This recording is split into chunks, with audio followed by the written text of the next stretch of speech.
All right, so game recap. I just got back from Raymond James Stadium. We have a very wonky setup here. I'm in my car. This is my girlfriend, Stephanie. Say hello. Yeah, so she's just gonna sit here and watch me. So that's how we're gonna do this, which is gonna be a little bit weird, but we're gonna go with it. Okay, let's talk about the game. First off, I think I have to hate Cooper Kupp now, right? That's just for life. I hate Cooper Kupp. Can never like Cooper Kupp again, which is unfortunate because he's a great player and fun to watch. But I mean, you can't go to that game and not hate Cooper Kupp. But on a more serious note, I think that, it's a weird feeling because we did so much horrible the entire game. I mean, like, we didn't play defense better than them. We didn't play offense better than them. We certainly didn't play special teams better than them with the multiple blocked, or multiple kickoffs out of bounds. We had the, just an atrocious number of errors. Brady wasn't good in this one. Like, he made some good throws at the end that allow us to get back in it. The Mike Evans throw, of course, but this was not what you expect from a Tom Brady performance. So there was so much wrong. The reality is the one thing we did better than them was not fumble, and that was almost enough because they could not get out of their own way in certain areas. So you give them credit for fighting back. You give them credit for, making a game of it and keeping it interesting, which I think is, that's a tremendous credit. Like, the way that they were able to come back and fight back and nearly win was really impressive, and I think that that's cool. So as a Buccaneers fan, I'm definitely happier with the way that this game turned out as opposed to if we just got crushed. Like, that makes it feel better, but it's certainly not a great game. And obviously you've got to start thinking now, is this it for Brady? Is Brady, there's been talk of Brady retiring after this year. I don't think he will. I can't imagine you would retire after an MVP caliber season unless you just don't love football, which obviously Brady is not known for his not love of football. So I have a feeling that I think he'll be back, but again, maybe next year. Like, guys do tend to fall off a cliff at some point. Like, Brady seemingly has not been doing that, but that does tend to be a thing that happens, is that eventually my finger isn't a shot, but eventually, at a certain point, you just don't play as well anymore. So that could happen. And if that happens, there's a very real chance.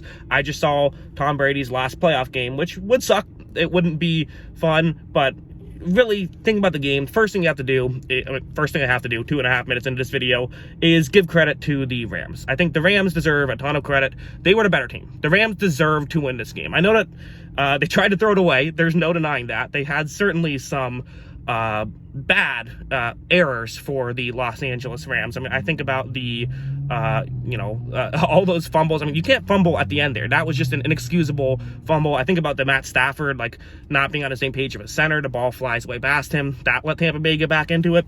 They made some bad mistakes, and it nearly cost them an important football game, as now they will be a home team against San Francisco, because, there might be just as much 49ers fans as Rams fans, but there still is a, where was I going with this? Yeah, the Rams played incredibly well. Other than the mistakes, you have the way that they played in terms of their pass rush and also in terms of their offensive line was absurd. Tampa Bay got no pressure all game, and the Rams got consistent pressure. And listen, I am obviously, as if you've been watching the channel for a while, I'm kind of a pass rush isn't the most important thing. Pass rush matters, but you don't necessarily need these elite pass rushers to win. Well, their elite pass rushers were what probably won them this football game. I mean, Von Miller had a huge fumble. Again, that led to the Matthew Stafford and ball getting snapped next to him, so that happened. But the main point, of course, is that with that fumble, that was a big play in the game. Aaron Donald had some huge plays in this game. Even on that 4th down and 1 touchdown that tied the game for Tampa Bay, the Rams defensive line played pretty well. And the flip side, the Buccaneers just couldn't get pressure. And you can't win a football game doing that. And I think the last thing you have to talk about is with Cooper Kupp. I mean, how dynamic he was. Cooper Kupp proved why wide receivers can just completely change a football game. He was uncoverable at times. Tampa Bay started playing this sort of zone coverage early on largely because they didn't want to leave Cooper Kupp one-on-one. So they started playing this, primary man zone coverage. But then that wasn't working. They switched to man. That was actually doing pretty good. So some people were complaining about, why are you leaving Cooper Kupp on an island on that second to last play? Oh, there's some lighting going on. It's a car in front of me, so that's what just happened there. But honestly, kind of makes the lighting look a little bit better. Although maybe that's a bad thing because it looked kind of gross. But that's besides the point. Back to the Cooper Kupp of it all. the reason why they played man on that second to last play is because man was working. Like, I think it was Sean Murphy-Bunting who just fell. Like, that's kind of just a tough break. Like, that play I'm not really too mad about. The final play, which again, it's hard because I'm watching it live, so I get the all 22, but I only get it once, so I can't go back and rewatch it. So if I miss something, then I missed something. It looked like it was a cover 3 zone blitz. I could be wrong about that, but if it was a cover 3 zone blitz, then it seemed like what Tampa Bay, what ended up happening was Cooper Kupp was on a safety due to the coverage. It was a mistake. I mean, a couple of blown coverages. You can't give up a touchdown on 3rd and 9 against Cooper, or 3rd and 19. That huge touchdown, that can't happen. That was just a brutal mistake. So a couple of bad defensive plays, but the flip side is that's what the Rams do to you. I mean, the Rams will get you to make these mistakes, so you got to give credit to the Rams. Rams are a good team, and the Rams, I think the last thing I want to talk about with them is this is why you go all in. This is why you try to win a Super Bowl. If you have a potential Super Bowl winning team, you don't just sit here and say like, let's talk about the Packers, right? The Packers could have used an Odell Beckham Jr., but they didn't take him because they were worried about, what about the future? Well, what about the locker room clubhouse? How will this work? The Rams like, no, screw it. We're going to take him and we're going to take that risk. And if it blows up in our face, it blows up in our face. But if it doesn't, now to have a really good second option for their offense that, he didn't have a huge day in this one, but he definitely at least took some pressure off of Cooper Kupp, which allowed more things to happen, which matters. They didn't double Cooper Kupp too much in this one, and maybe they should have given what happened. I do think that you can put some blame on Todd Bowles if you want to for this game plan, but the flip side is second half, the defense gave up nothing and got turnovers, so it goes both ways. I get it. Again, everyone criticizes decisions that do not work out.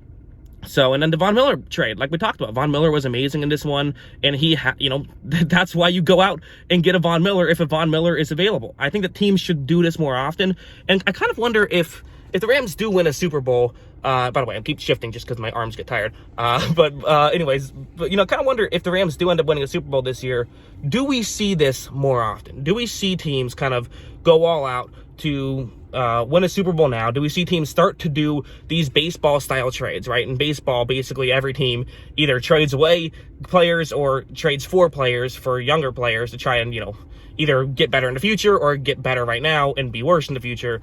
Wonder if we'll see that again in football, because people keep making fun of all these Rams trades, and are the Rams here if they don't have Jalen Ramsey? No, they are not. Are the Rams here if they don't have Von Miller? I don't know if they are. It's same thing with Odell Beckham Jr. Maybe they're here, maybe they're not.